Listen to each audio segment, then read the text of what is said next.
ساری تعریفیں اللہ کے لیے ہیں، ہم اسی کی حمد بیان کرتے ہیں، اسی سے مدد چاہتے ہیں، اسی سے مغفرت طلب کرتے ہیں۔ ہم اس کی بارگاہ میں اپنے نفسوں کی برائیوں اور اپنے برے اعمال سے پناہ مانگتے ہیں۔ اللہ جسے ہدایت دے اسے کوئی گمراہ کرنے والا نہیں، اور جسے وہ گمراہ کرے اسے کوئی ہدایت دینے والا نہیں۔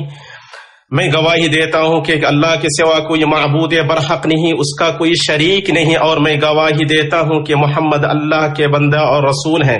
اللہ آپ پر اور آپ کے اہل خانہ اور صحابہ پر درود بھیجے اور بہت زیادہ سلامتی نازل فرمائے۔ اما بعد، سب سے اچھا کلام اللہ کی کتاب ہے، اور سب سے اچھا طریقہ محمد صلی اللہ علیہ وسلم کا طریقہ ہے۔ سب سے بری چیز بدعت ہے، اور ہر بدعت گمراہی ہے۔ اللہ کا فرمان ہے جس کا ترجمہ یہ ہے کہ اے مومنو، اللہ کا تقوی اختیار کرو اور ہر نفس یہ دیکھے کہ اس نے کل کے لیے آگے کیا پیش کیا ہے، اور اللہ سے ڈرو، بے شک اللہ خبردار ہے اس چیز سے جو تم کرتے ہو۔ آپ اللہ کا تقوی اختیار کریں، کامیاب ہوں گے۔ نیکیاں زیادہ سے زیادہ کریں کہ آپ عنقریب رخصت ہونے والے ہیں۔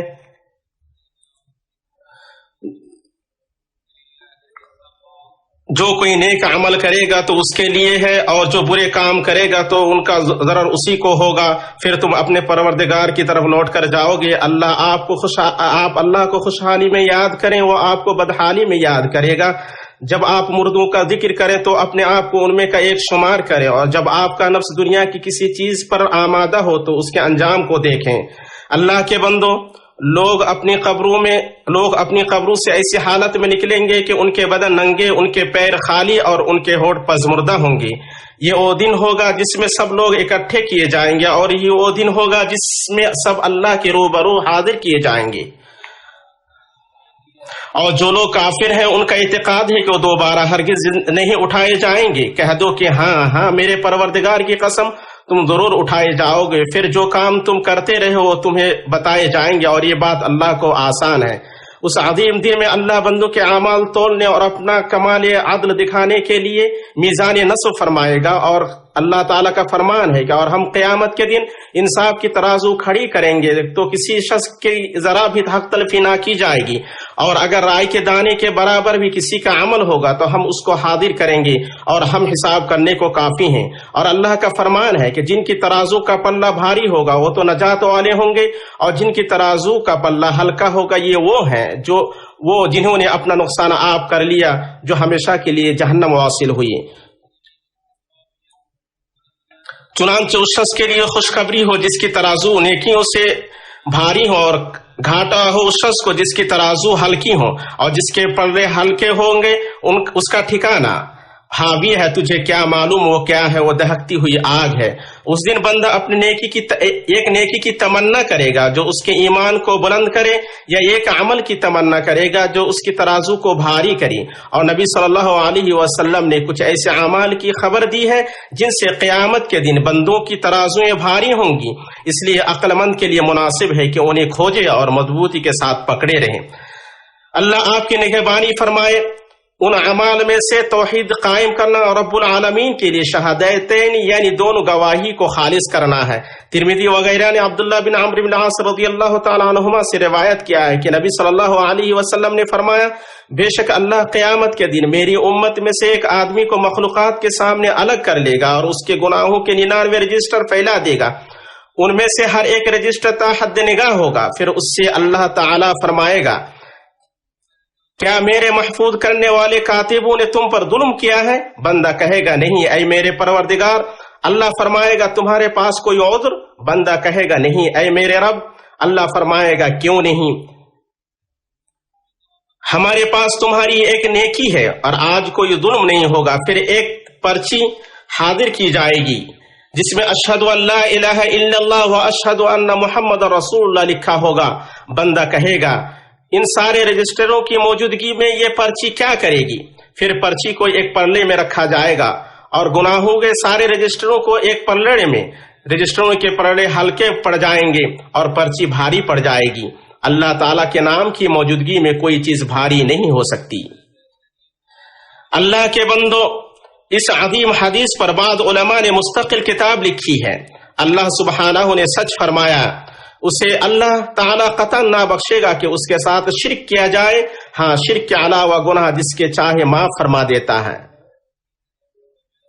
اور امید و رجا کی آیت میں فرمایا، کہہ دو کہ اے میرے بندو جنہوں نے اپنی جانوں پر زیادتی کی ہے، تم اللہ کی رحمت سے نا امید نہ ہو جاؤ، بالیقین اللہ تعالیٰ سارے گناہوں کو بخش دیتا ہے، واقعی وہ بڑی بخشش بڑی رحمت والا ہے۔ آپ نے دیکھا کہ شہادت نے ان گناہوں کے ساتھ کیا کیا، اور قیامت کے دن بندے کے میزان میں کس طرح بھاری ہو گئی، اس لیے کہ بندے نے اسے اپنے دل سے اخلاص کے ساتھ کہا تھا اور ایسی چیز کا ارتکاب نہیں کیا جو اسے توڑ دے یا بگاڑ دے، جیسے غیر اللہ کو پکارنا یا غیر اللہ کی عبادت کرنا یا جادوگروں اور کاہنوں کی تصدیق کرنا یا اللہ کو چھوڑ کر دوسروں کو لائق اتباع بنا لینا۔ مسلمانوں، جن چیزوں سے پردے بھاری ہوں گے ان میں سے حسن خلق ہے۔ ابو درداء رضی اللہ تعالی عنہ سے روایت ہے کہ اللہ کے رسول صلی اللہ علیہ وسلم نے فرمایا، میزان میں رکھے جانے والی کوئی چیز ایسی نہیں جو حسن خلق سے بھاری ہو۔ اسے ابو داؤد وغیرہ نے روایت کیا ہے۔ حسن خلق نام ہے اچھی بات، اپنے بھائی کے لیے مسکرانے، نرم پہلو، ہمدردی، رواداری، صلہ رحمی، احسان نوازش کرنے اور ایذا سے باز رہنے کا۔ اللہ نے اچھی بات کو بڑی عبادتوں سے جوڑا ہے، چنانچہ اللہ تعالیٰ نے فرمایا، اور جب ہم نے بنی اسرائیل سے وعدہ لیا کہ تم اللہ تعالیٰ کے سوا دوسرے کی عبادت نہ کرنا اور ماں باپ کے ساتھ اچھا سلوک کرنا، اسی طرح قرابت داروں، یتیموں اور مسکینوں کے ساتھ اور لوگوں کو اچھی باتیں کہنا، نمازیں قائم رکھنا اور زکوٰۃ دیتے رہنا۔ اور اللہ تعالیٰ نے فرمایا، اور میرے بندوں سے کہہ دیجئے کہ وہ بہت ہی اچھی بات کہا کریں، کیونکہ شیطان آپس میں فساد ڈلواتا ہے۔ جب بات اچھی اور بہت اچھی ہوتی ہے تو تم بہت اچھی بات کہا کرو۔ تمام لوگوں کے ساتھ، مومن و کافر، چھوٹے اور بڑے، مالدار و نادار، سب کے ساتھ حسن خلق ہو۔ آپ صلی اللہ علیہ وسلم فرماتے ہیں، بے شک آدمی اپنے حسن خلق سے روزے دار قیام کرنے والے انسان کے مرتبے کو پا لیتا ہے۔ اسے احمد اور ابو داؤد نے روایت کیا ہے۔ نیز فرماتے ہیں، تم میں سے میرے نزدیک سب سے محبوب اور قیامت کے دن مجلس میں میرے سب سے قریب تم میں سے اچھے اخلاق والے ہیں۔ اسے ترمذی نے روایت کیا ہے۔ آپ صلی اللہ علیہ وسلم اور فرماتے ہیں، لوگوں کو جنت میں سب سے زیادہ داخل کرنے والی چیز اللہ کا تقوی اور حسن خلق ہے۔ اسے احمد اور ترمذی نے روایت کیا ہے۔ لوگوں میں آپ کے حسن خلق کے سب سے زیادہ حقدار قرابت دار ہیں، یعنی والدین، بیوی، اولاد۔ آپ صلی اللہ علیہ وسلم فرماتے ہیں، تم میں سب سے بہتر وہ ہے جو اپنے اہل خانہ کے لیے تم میں سب سے بہتر ہے، اور میں تم میں اپنے اہل خانہ کے لیے سب سے بہتر ہوں۔ اسے ترمذی اور ابن ماجہ نے روایت کیا ہے۔ اللہ کے بندو، تیسرا عمل جس سے قیامت کے دن پردے بھاری ہوں گے وہ اللہ تعالیٰ کا ذکر ہے۔ صحیحین میں ابو ہریرہ رضی اللہ تعالیٰ عنہ سے روایت ہے، اور یہ صحیح بخاری کی آخری حدیث ہے۔ انہوں نے کہا، اللہ کے رسول صلی اللہ علیہ وسلم نے فرمایا، دو کلمے جو زبان پر ہلکے، میزان میں بھاری اور رحمان کی یہاں محبوب ہیں، سبحان اللہ و بحمدہ سبحان اللہ العظیم۔ جو شخص قیامت کے دن اپنے میزان کو بھاری کرنا چاہے، اسے چاہیے کہ ان کلمات کو زیادہ سے زیادہ کہے اور اس کی زبان اللہ کے ذکر سے تر رہے۔ آپ صلی اللہ علیہ وسلم فرماتے ہیں، میں سبحان اللہ والحمد للہ ولا الہ الا اللہ واللہ اکبر کہوں، یہ میرے نزدیک ان چیزوں سے بہتر ہے جن پر سورج طلوع ہو۔ اسے مسلم نے روایت کیا ہے۔ نیز آپ صلی اللہ علیہ وسلم فرماتے ہیں، جو شخص ایک دن میں سبحان اللہ و بحمدہ 100 بار کہے گا، اس کی خطائیں معاف کر دی جائیں گی، اگرچہ وہ سمندر کے جھاگ کے برابر ہی کیوں نہ ہو۔ متفق علیہ۔ آپ صلی اللہ علیہ وسلم نے ابو موسیٰ اشعری رضی اللہ تعالیٰ عنہ سے فرمایا، کیا میں تمہیں جنت کے خزانوں میں سے ایک خزانے کی رہنمائی نہ کروں؟ میں نے کہا، کیوں نہیں اے اللہ کے رسول؟ آپ صلی اللہ علیہ وسلم نے فرمایا، ولا حول ولا قوت الا باللہ ہے۔ متفق علیہ۔ اسراء کی رات نبی صلی اللہ علیہ وسلم کی ملاقات ابراہیم علیہ السلام سے ہوئی۔ انہوں نے کہا، اے محمد، آپ اپنی امت کو میری طرف سے سلام پہنچا دیجیے اور انہیں بتا دیں کہ جنت پاک مٹی اور میٹھے پانی والی ہے، وہ ہموار زمین ہے اور اس کا پودا سبحان اللہ والحمد للہ ولا الہ الا اللہ واللہ اکبر ہے۔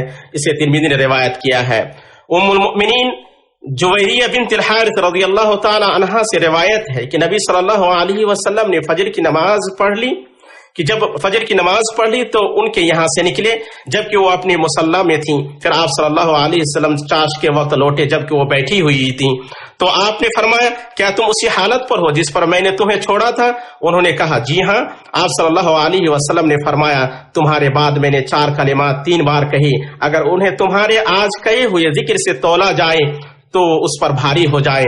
سبحان اللہ و بحمدہ عدد خلقہ ورضا نفسہ وزنۃ عرشہ ومداد کلماتہ. اسے مسلم نے روایت کیا ہے. مسلمانوں، اللہ کا ذکر بہت زیادہ کرو اور صبح و شام اس کی پاکیزگی بیان کرو. وہی ہے جو تم پر اپنی رحمتیں بھیجتا ہے اور اس کے فرشتے تمہارے لیے دعائے مغفرت دعائے رحمت کرتے ہیں تاکہ وہ تمہیں اندھیروں سے اجالے کی طرف لے جائے. اور اللہ تعالیٰ مومنوں پر بہت ہی مہربان ہے. جس دن یہ اللہ سے ملاقات کریں گے ان کا تحفہ سلام ہوگا. ان کے لیے اللہ تعالیٰ نے باعزت اجر تیار کر رکھا ہے.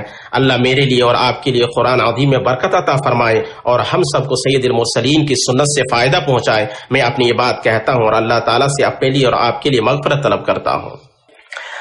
اللہ کے لیے اس کے حمد پر اس کے احسان پر حمد ہے اور اس کی توفیق و احسان پر اس کے لیے شکر ہے. میں اللہ کی عظمت شان بیان کرتے ہوئے گواہی دیتا ہوں کہ ایک اللہ کے سوا کوئی معبود برحق نہیں، اس کا کوئی شریک نہیں. اور میں گواہی دیتا ہوں کہ محمد اس کے بندہ اور رسول ہیں جو اس کی خوشنودی کی طرف بلانے والے ہیں. اللہ آپ پر، آپ کے اہل خانہ اور تمام صحابہ پر درود و سلامتی اور برکت نازل فرمائے. اما بعد، اے مسلمانوں، جب قیامت کے دن نیکیوں اور بدیوں کا وزن ہوگا تو بندے کے لیے مناسب ہے کہ وہ تھوڑی بھلائی کو بھی حاصل کرنے اور تھوڑی برائی سے بھی پرہیز کرنے میں بے اعتنائی نہ برتے، کیونکہ اسے معلوم ہے کہ کس نیکی کے بدلے اسے معلوم نہیں کہ کس نیکی کے بدلے اللہ اس پر رحم فرمایا اور کس گناہ کی پاداش میں اس سے ناراض ہو جائے. اس لیے نیک کام زیادہ سے زیادہ کریں اور وقت رہتے اپنے نفسوں کا تدارک کریں. پھر آپ جان لیں کہ اللہ نے آپ کو ایسا حکم دیا ہے جس کی شروعات اپنے نفس سے کی ہے. چنانچہ فرمایا بے شک اللہ اور اس کے فرشتے نبی پر درود بھیجتے ہیں. اے مومنو، تم ان پر درود بھیجو اور خوب سلام پڑھو. اے اللہ، درود سلامتی اور برکت نازل فرما اپنے بندہ رسول محمد پر، آپ کے نیک و پاک باز اہل خانہ پر. اے اللہ، تو اپنے رسول کے تمام صحابہ سے راضی ہو جا اور قیامت تک ان لوگوں سے جو ان کا اچھی طرح اتباع کریں. اے اللہ، تو اسلام اور مسلمانوں کو غلبہ عطا کر اور سرکشوں، ملحدوں اور مفسدوں کو رسوا کر. اے اللہ، تو اپنے دین، اپنی کتاب اور اپنے نبی کی سنت اور اپنے مؤمن بندوں کی مدد فرما. اے اللہ، تو اس امت کے لیے درستی کا معاملہ طے کر دی جس میں تیرے فرما برداروں کو غلبہ حاصل ہو، گنہگاروں کو اور گنہگاروں کو ہدایت، جس میں بھلائی کا حکم دیا جائے اور برائی سے منع کیا جائے. اے اللہ، تو ہمارا اسلام اور مسلمانوں اور ان کے ملکوں کا جو برا چاہے اس کو اس کے نفس میں الجھا دے اور اس کی چال اس پر لوٹا دے اور مصیبت میں اس کو گھیر لے. اے رب العالمین، اے اللہ، تو فلسطین، شام اور ہر جگہ تیری راہ میں جہاد کرنے والوں کی مدد فرما یا رب العالمین. اے اللہ، تو ان کی محاصرہ کو توڑ دے، ان کے حالات درست فرما دے اور ان کے دشمن کو زیر فرما. اے اللہ، تو مسجد اقصی کو ظالموں کے ظلم اور ناجائز قبضہ کرنے والوں کی جاریت سے آزاد کر دے. اے اللہ، ہم تیرے اسم اعظم کے وسیلے سے تجھ سے سوال کرتے ہیں کہ تو ہر جگہ ہمارے بھائیوں کے ساتھ لطف کا معاملہ فرما. اے اللہ، تو فلسطین، سیریا، عراق، یمن ہر جگہ کے لیے ان کے لیے ہو جا. اے اللہ، ان کے ساتھ لطف کا معاملہ فرما، ان کی مصیبت دور فرما دے اور انہیں جلدی کشادگی عطا فرما. اے اللہ، ان کے حالات سدھار دے، انہیں ہدایت پر جمع فرما اور انہیں ان کے شر پسندوں سے بچا لے. اے اللہ، تو ان کے دشمن کو رسوا کر. اے اللہ، سرکش ظالموں اور ان کی مددگاروں کی گرفت فرما. اے اللہ، تو ہمارے حکمراں خادم الحرمین شریفین کو اس کام کی توفیق دے جو تجھے پسند ہو اور جس سے تو راضی ہو اور اپنی بھلائی اور تقوی پر لگا دے. اے اللہ، تو انہیں، ان کے دونوں نائب اور ان کے مددگاروں کو اس کام کی توفیق دے جس میں بندوں اور شہروں کی بھلائی ہو اور حرمین شریفین اور ان کے زائرین کی خدمت کے لیے جو کچھ خرچ کرتے ہیں انہیں ان کا بھلائیوں کے ساتھ بدلہ عطا فرما. اے اللہ، ہمارے سیکورٹی اہلکاروں اور معتمرین اور حرمین کے زائرین کی خدمت کے لیے مأمور افراد کو توفیق عطا فرما اور انہیں بھرپور اجر و ثواب عطا فرما. اے اللہ، تو ہمارے سرحدوں پر تعینات ہمارے سپاہیوں اور ہمارے ملک، ہمارے اہل خانہ اور ہمارے مقدس ملک کی سلامتی کے لیے مأمور مجاہدین کو توفیق عطا فرما. اے اللہ، تو ان کا معین و مددگار اور محافظ بن جا. اے اللہ، مسلمانوں کے حکمرانوں کو تو اپنی شریعت کو فیصل بنے اور اپنے نبی محمد صلی اللہ علیہ وسلم کی سنت کی پیروی کرنے کی توفیق دے اور انہیں اپنے مومن بندوں کے لیے رحمت بنا. اے اللہ، تو ہمارے ملک اور مسلمانوں کے ملکوں میں سلامتی اور خوشحالی عام کر دے اور برے لوگوں کے شر، فاجروں کی چال سے ہمیں بچا لے. اے اللہ، ہمیں دنیا میں بھلائی اور آخرت میں بھلائی عطا فرما اور ہمیں آگ کے عذاب سے بچا لے. اے اللہ، اے ہمارے رب تو ہمارے لیے ہمارے گناہوں کو بخش دے اور اپنے معاملے میں ہماری جو زیادتی ہے اسے بخش دے، ہمارے قدموں کو ثابت قدم رکھ اور کافر قوم پر ہماری مدد فرما۔ اے اللہ تو ہمارے گناہوں کو بخش دے، ہمارے عیبوں کی پردہ پوشی فرما، ہمارے معاملات کو آسان کر دے اور جو چیز تجھے خوش کرے اس میں تو ہماری مدد امیدوں تک پہنچا دے۔ اے اللہ تو ہمیں ہمارے والدوں، ان کے والدوں اور ذریتوں کو اور ہماری بیویوں اور ذریتوں کو بخش دے، بے شک تو دعا کو خوب سننے والا ہے۔